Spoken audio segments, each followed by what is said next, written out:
Hi there food fanatics, and welcome to the Kwok-on how-to guide. Today I'm going to be showing you how to cook perfect boiled rice every single time.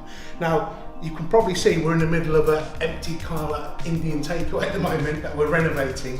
So we've set up a real easy Kala mess kitchen. So we've just got the cooker, something where we can wash the rice and empty out the water. Obviously at home you've got the sink, so don't worry about this. So first of all you need a saucepan, and again this is just your box standard saucepan.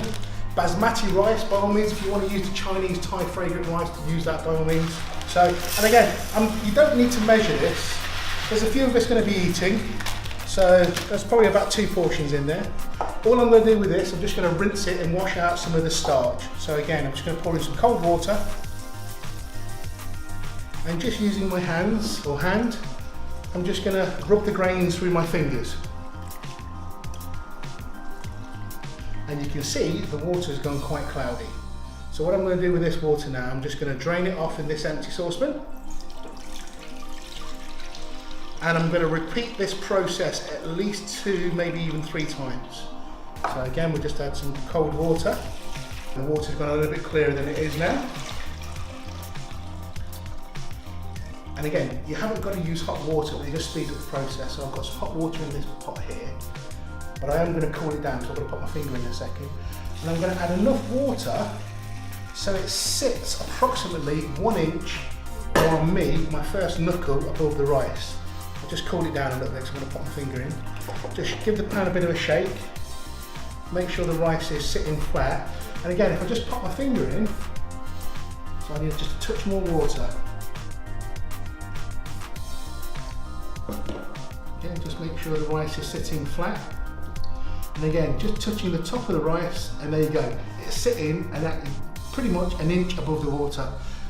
What I'm going to do now is pop this on top of my cooker, crack on the heat, and wait for the water to come up to a roaring boil. Now I'm not going to do anything until we get little craters and all the water's evaporated. So you'll have to pop back in about 3 or 4 minutes.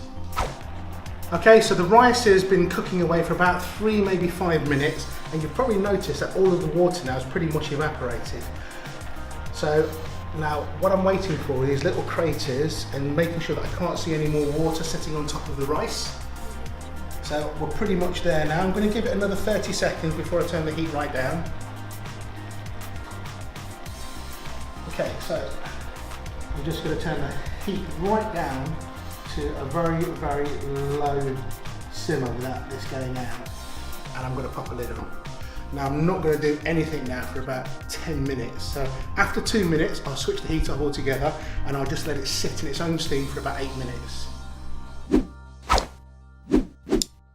Alright guys, so the rice has been sitting for about 8 minutes off the heat, so we'll just take the lid off. We should get a bit of steam, and like if you can see, we didn't measure any of that out, but there you go, there you got white fluffy rice.